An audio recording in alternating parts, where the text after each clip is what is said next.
And welcome, everyone, to a 26-hour delayed Monday morning golf wrap here on Tuesday. That's you. We got an echo. Yeah, no, it's not me. I don't have one. Can't afford it. I just turned you down a little better. Really? Yeah. Was I boisterous when I started? Well, it's just no different. What than do you normal. not like about our intro? I saw you over there rolling your eyes. You're definitely a legend in your own mind. Ain't no question about that. How are you, HR? I'm hanging in there, buddy. How about you? I'm doing great, man. Busy weekend. Miss Abigail turned 14. She did, didn't she? And I saw the pictures on Facebook and that dessert, that chocolate, death by chocolate, whatever it from was. PF Chang's. My goodness. Yeah, it was pretty nice. And tell me she didn't eat all that? Oh, well, Leanne had a little help in there. I figured. Yeah. I figured there was some help going on there. Oh, big. Because that doggone piece of cake was almost bigger than her. Pards, that piece of cake could cover this desk right here. It's ridiculous. It's huge. So it looked good, though. Yeah, Dinner was good. She had a good time. We had a great time. Yeah. What'd she get for her birthday? She got clothes. Tell me she didn't get any more makeup. Yeah, she got makeup. Heather bought her a bunch of makeup. Dude, she blew me away the other night at the World Am with the makeup. Oh, I know. She's got her whole little thing. Our little girl has grown up. Don't tell me. Next, we're going to be watching Hope wear it. Yeah. Well, right now I've got a butter knife I carry around with me, so just in case of emergencies. But I mean, she got a speaker for her phone, so she listens to music all the time. So she got one of those little clip speaker deals for it. So she had a great weekend. Her godparents came down, Heather's cousin Susan and her husband, and so it was a Pittsburgh kind of thing. So I just kind of sat off on the side. Okay, gotcha. Well, I tell you, Friday you missed it. I invited you to play golf Friday, and your shoulder's still bothering you. Yeah. So we went out to River's Edge, and again, spectacular. Greens are just phenomenal, folks. They've had River's Edge closed for the summer. They've redid the greens. If you haven't seen them or need to get back out there, you need to do so. It's a must see right now. It's perfect. I mean, the day we played, Jeff, you and I and Jeff played. I mean, the greens, the golf course itself. I mean, you don't even have to touch your golf ball. Yeah. I mean, it's even with all the weather and rains and whatnot, and it's perfect. Yeah. Got to do a shout out to Jim Fellner here in town, PGA professional. Played against Jim Saturday at Possum Trot. You're not going there, are you? Dude, why not? Tom Brady's in town. Oh, man. Number 12. So throw him under the bus. Go ahead. Nah, I won't do that. He's a good friend. So we had a good weekend of golf. It was, Labor Day always throws a curveball at us, bud, because, the tournament that we're really interested in, the PGA Tour, doesn't start till Friday, and then they finish on Monday. But the European Tour, starts at a normal time, and they finished up Sunday. And by the way, shout out, hats off, congratulations to our boy, the Mad Russian. He made the cut. He made the cut to be the first Russian ever to make a cut in a European Tour event. Well, congratulations. That's pretty good. Andrei Pavlov. Yep. So congratulations to the Mad Russian, Andre. We've had him on the show, and now he didn't finish all that well, but he at least got a check. Hey, you got to walk up the first step before you can get to the top of the stairs. But considered right now by many in the BBC broadcasting and also European Tour office, right now he's the best Russian player that they have, meaning that he's the only one that make a cut. If they don't put him in the Olympics, then something's wrong. Yeah. So I think it pretty much locked him in. Good. Between the media coverage and the promotion and, and they made a point to talk about it Sunday during the coverage. Well, so that's good. Nice to hear. Well, considering also, too, they were there in Russia. Well, unless they wanted to get out. I mean, they probably had to. Yeah. So, yeah. Okay, dude. Let's talk a little bit about what went down over the weekend and also the finish on Monday with the Barclays. And, of course, this is the playoff for the PGA Tour leading into the FedEx Cup Championship, which is at Eastlake, presented by Coca-Cola. We're all looking forward to that. This week, they're taking the week off. Next week, they'll be in Chicago. Mm-hmm. And then the following week, they will, of course, be in, Eastlake, at Eastlake. So we saw this weekend another one of the young guns come back like he did at TPC and take charge of this thing when we thought the Henrik Stenson, who started the day off yesterday, Hugh, with a one-shot lead, and you're sitting there looking at Hendrick's ball striking, and you're saying, wow, man, he could run away with this. He could really just step away and get back up into that winning mode again. And he was paired with Ricky, and Ricky just took him head on all day long. And in Stinson's, he had a one-shot lead with, 4 to go. Well, he did until he got to 16. Yeah, and then all of a sudden Fowler's got the lead, and Ricky didn't do anything spectacular, but he never made any mistakes. Well, when you shoot 68 on the final day, especially with those greens as firm and as hard as they got. They were that now. You saw the pitch shots and some of the shots they were hitting in there. They got firm. They got firm. They got quick. They got heat like they aren't used to in Boston area at this time of the year. So everything firmed up really quickly. But Ricky, very solid over 4 days, 67, 67, 67, 68. So, at 269, Stinson ends up at 270. He ends up with a 70 yesterday in the final round to be one shot back. And realistically, I start looking at the stats and I'm listening to the coverage afterwards, and I just get to a point like his shot on 16, he comes up short left into the water, and he's trying to nut a perfect 7-iron, and he's got all this trouble front right, front left of this green, and I don't know if he gets in conservative mode too quick or what. Brandel Chambly brought this up last night, so I did a little research and checked on it also, and he's absolutely right. And I didn't realize this because I like Stinson. He's a great guy. I like him. But he has got the 6th fastest clubhead speed on tour. Okay. Number 6. Okay. He's number 122, 122nd in reaching par 5s in 2 shots. How about that? Is that conservative? That or he just doesn't hit it on line.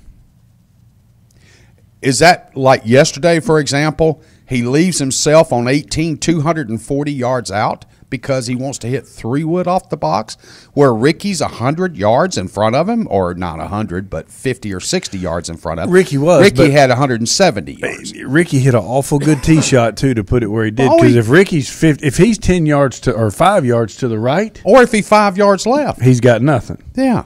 He's coming out of the rough, or he's coming out of the junk. The junk, yeah. I agree. He hit a tremendous 345-yard drive. But Stinson is also sitting there against Ricky. Ricky has now, after Stinson makes double on 16, Ricky takes the lead. Mm-hmm. And why Stinson pulls the 3-wood, if he has that little confidence in his driver to have the 6th fastest clubhead speed on tour, that's the Bubbas and the J.B. Holmes and the Billy Horschels of the world. Well, let me even to get away at his age. I want to throw another wrinkle into this. Please do. Why do either one of them hit it at the pin on 18 yesterday? Well, Ricky pulled his. I mean, that Ricky, I believe because if you noticed in his follow through, he cut it off, and so that little draw, 20 yards right. I agree. And that's all the commentators were stating. And you can get it up and down from there. You got to miss it right. Yeah. If you're going to miss it right. Don't go long. That's the thing that kind of bugged me the most. But then again, too, here's Stinson leaving himself 245 yards out and trying to hit a target as big around as our studio here. Well, if like you said, that's why he plays the 3-wood he plays, because he feels like he can hit it far enough to be able to do something. But if that's where he's comfortable, like you've heard me say 1,000 times, George, I mean, I'm sorry, but if that's what you're comfortable, you can put it in the short grass, why not? Yeah. Because from the short grass, you can go for the green. I agree. And he barely got it into the short grass. But it actually rolled into the rough, and then just happened to, as it was finishing rolling, it kicked back out toward the fairway and then finished up in the fairway cut. Yeah. So that's fine. But why, when you got such a small target pattern in it, you're going to go for the green and 2. why leave yourself at 240 versus leaving yourself at even 190? Because then he would have had a smooth 7, maybe a 6-iron in, and he could have set it in there higher with more spin and been able to maybe hold that green that was notoriously firm. Yeah. Notoriously firm. Everybody all day was having a tough time with 18. You saw the pitch he hit from over there. I mean, he hit a perfect pitch, and it still went 25 feet past the line. He did. So, I mean, he flies that pitch another 3 feet short. If he's 3 feet short, it goes back down to stands at his feet. It goes right by Ricky. Yeah, absolutely. So, he hit a great shot, leaves himself 12 feet. Ricky hit a good eagle approach using a putter. He putted from 15 yards off the green, 45 feet.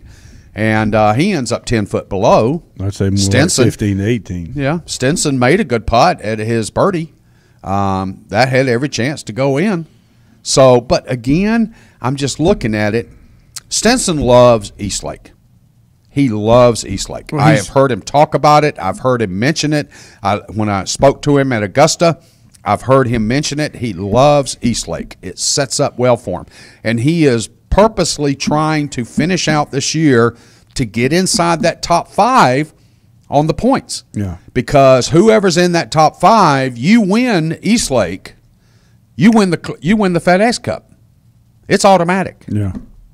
If you're sitting outside that 5 bubble, it's not automatic. Some other people have to do different things. Yeah.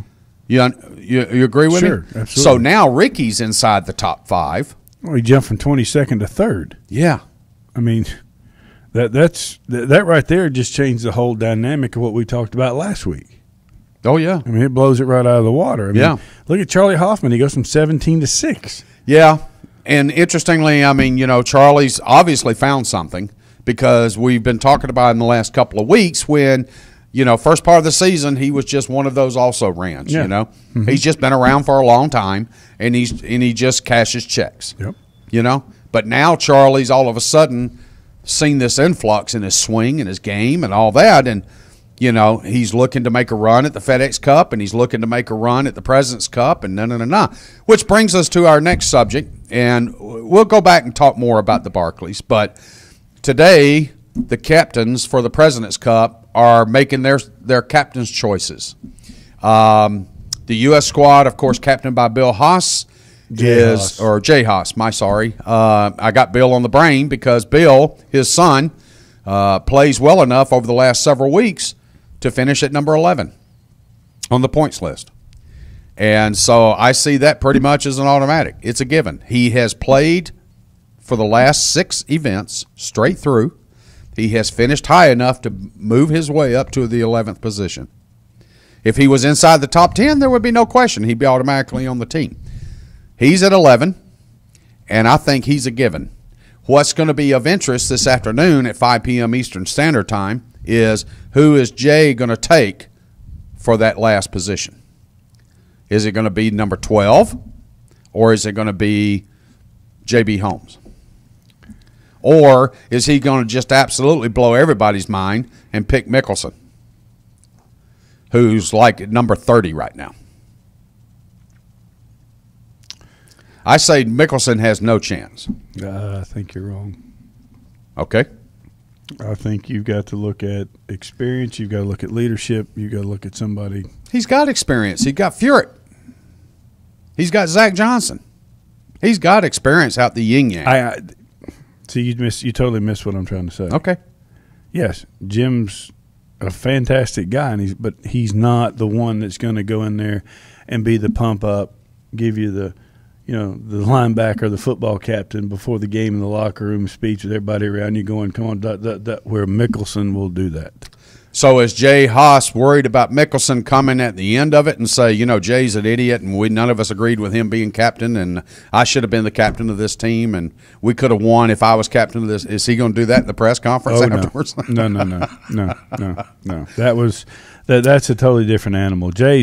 You know where I'm going there. I knew exactly I'm going back where to Tom Watson. I know that. Yeah. But Jay is more. I mean, he's got a son that plays the tour. And Jay's still a very active player on the Champions Tour. Exactly, very active. And he's still at that age and still in good enough shape to where, and got kids of his own where he can relate to all these guys. So that's not the issue. The issue is having someone that can be like your associate captain on the golf course, on the team, that can help you to do what you need done. So let's assume he takes Bill. He's going to take Bill. If he doesn't, and the media has, if the media has pushed him away from that, then they're the bigger idiots than I think they are. Right. And honest to goodness, I'm sorry, Jeff, I did say that. But, I mean, Bill Haas has earned this. And there's some that are claiming daddy ball, okay, which is, like, okay, his father's the coach of the baseball team. So, of course, he takes and puts his kid on, even though his kid's is the worst player in the league. That's not the case, though. That's right. People all say that. Bill's played his way for the last 6 events into this tournament. Yep. Fine. Pick him. That's fine. What I want to discuss is who is pick 12. You're looking at Billy Horschel. You're looking at J.B. Holmes. Okay? Mm-hmm. Just those 2 names right there. Pass. Why? Pass. Why? Billy Horschel, FedEx Cup champion. Yeah. Why? J.B. Holmes, one of the longest hitters on tour. Put him out there with Bubba and with Dustin Johnson? Why? Really? Yeah. Just because they hit it 9 miles, you think they're going to intimidate somebody? But JB's sitting right there at number 12, number 13. It's not like he's reaching down into 45th position to get him. See, that's where I'm sorry. That's where I don't understand. That's too numbers-wise. Let's look at who is the person that can handle the heat in the kitchen when it gets hot. Okay. Billy Horschel, maybe. Okay. What about JB? No chance. Blue-collar player. Yeah, he's a great guy. Just go out, when he's had a chance to America. win golf tournaments, what does he do? He folds like a cheap suit. Okay. So you're saying his experience in closing down the stretch is a bad pick for the President's Cup team? Yes. Okay. Now, the players we have on there, really, you've only got 2 big bangers, and that's Dustin and, of course, Bubba, both of which could have days. I mean, Dustin's had a phenomenal summer. At times, yeah. Yeah. And Bubba, we never know. I mean, he's our new Sybil. We never know who's going to show up. Well, I agree with you 100%. And you don't know if you're going to get the guy that's trying to be the good guy or the guy that's being the old person. I mean, you don't know. That's what I'm saying. The Mickelson there's thing, another discussion. Which way does Captain J send him? Well, that's his issue because the guy's on the team. But, I mean, that's what I'm saying why Mickelson, I think, is such a good pick because he can turn around and look at Bubba, snatch him up and put him in the corner and say, listen, Junior. And he'll listen to him. You don't think Bubba's going to pout? Who cares? He'll do what he's told. And that'll blow the rest of his weekend? He'll do what he's told. Okay. What other names besides Horschel, J.B. Holmes, and let's say Mickelson goes ahead and tells Jay, I'm not going to play. I don't want to play. I didn't play my way good enough during the summer to get on the team. Give me another person that could drop on that list. I say you go ahead and just pick your favorite. Just take Keegan and go. Who? Keegan, he's your boy. Oh, my God. He's your boy. Lord have mercy. He might as well pick Sergio. I couldn't resist. Let's look at the team real quick, okay? Yeah. While we're talking about it, you got down the middle, down the middle, down the middle, down the middle, down the middle. Mm-hmm. Furyk, Zach, Jordan, Ricky. Ricky's got length. I'm going to say Ricky's not down the middle all and just short. Ricky's got game, period. Ricky, yeah, no doubt about it. And you're going to end up putting Ricky with Bubba because they're the only 2 in that total group that kind of get along. Mm-hmm. Then you got Patrick Reed. Who are you going to put him with? Boy, that's a really good question. See? I mean, you put Patrick Reed with a J.B. Holmes and both of those blue-collar players go out there and both of them think that they're 5th player, greatest player in the world. That's a pairing. Because they're going to end up playing Adam Scott and Tonjai Jaidi. You might as well just turn out the lights. The party's over. You put those 2 together Pards, you're looking at it could be phenomenal. Is that not entertainment, though? I agree with you. And it also could wind up like a Rocky Balboa Mr. T. They could lose 7-8. Who cares? That's what I'm saying. They could wind up fighting. I'm going to tell you what, dude. They're going to go down in flames. Yeah. There will be entertainment in flames, either by winning or by losing. But you put those two together, yeah, that's a pairing. Because you sit and put two others together, and that could be the boringest golf you've ever seen. Oh, I agree. My God, you put Zach and Jim on the same squad? You might as well just get a pillow, hand out the blankies, and take a no-dose. Yeah, but they won't do that. No, but you see my point. Sure I do. I'm saying Billy Horschel, big stick. He's a FedEx Cup champion. Yeah. He hasn't played extremely well this year.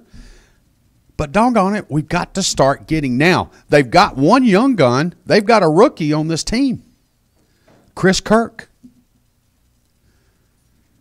So you end up putting a Chris Kirk with a Jim Furyk, or you end up putting a Chris Kirk with a Zach Johnson, the Open champion golfer of the year. I say you put a Chris Kirk with a Bubba Watson. My God. The blind leading the blind? They've got a lot in common. They both went to Georgia. They had the same thing. I mean, they could keep each other, very comfortable. Off the air with you and I doing our bulldog spooning over here, I'd absolutely agree. Our love for the dogs, I absolutely agree. Out on that golf course under this environment, even though it's the President's Cup. I mean, if we were talking Ryder Cup, yeah. But, I see that as a good pairing. The only problem is Bubba's going to be out. I mean, we heard him over the weekend. They had to turn the microphones off. Yeah. We heard him over the weekend screaming and shouting at himself. Why are you even here? Mm-hmm. God, you're a hack. You are a hack. He's almost breaking clubs. Yeah. We all have those moments. That's just part. He hits a putt on 18 yesterday. He hits a ball divot. He hits a divot in the green on his putt, and he sits there, looks at his caddy, and starts complaining about it. Well, you only stood there and looked at the line 5 minutes. That's what I'm saying. It's his fault. Why didn't you bend over and fix it? Yep. Yeah. But he wanted to blame it on somebody else. I get tired of that, Hugh. Everybody does. Trust me. I get tired of that. Everybody really does. do. Okay, so we talked about, the President's Cup and the U.S. side. I mean, we've got of course, rest of world. Louis Oosthuizen's, Roy McIlroy's. No, not Roy, but who am I thinking of? Who's at the top of their list? Adam Scott, Hideki Matsuyama, Tonjajidi. We could get killed. Who knows? Adam's not playing worth a dog. No. I really don't know where he's going to go. And he's only got a couple more months. But Jason Day is he's right now, folks. Whether you like it or not, Jason Day's the best golfer in the world right now. He's the best player in the world at the moment as we speak. No question. That's probably one of the few things HR and I have ever agreed upon. Yep. Is without a doubt he is the number one player in the game of golf in the world today. I mean, he's just doing everything right. Jordan Smith, two cuts. Yeah, but that's just Should we worry? No, that's just part of playing professional golf. You're going to have a few, bumps in the road? Dude, the run that kid's had all summer and the whole year, if he's had a couple of down weeks, get off his back. He's human. You have the same opinion I do. Folks, you go to two major championships in 1 year. You go to work 5 days a week, work 40 hours a week. There comes a point where you walk in one day and you're like, what was I supposed to do? Yeah, and exactly. That's all it is. Great. Get off of him. Yeah, I like it.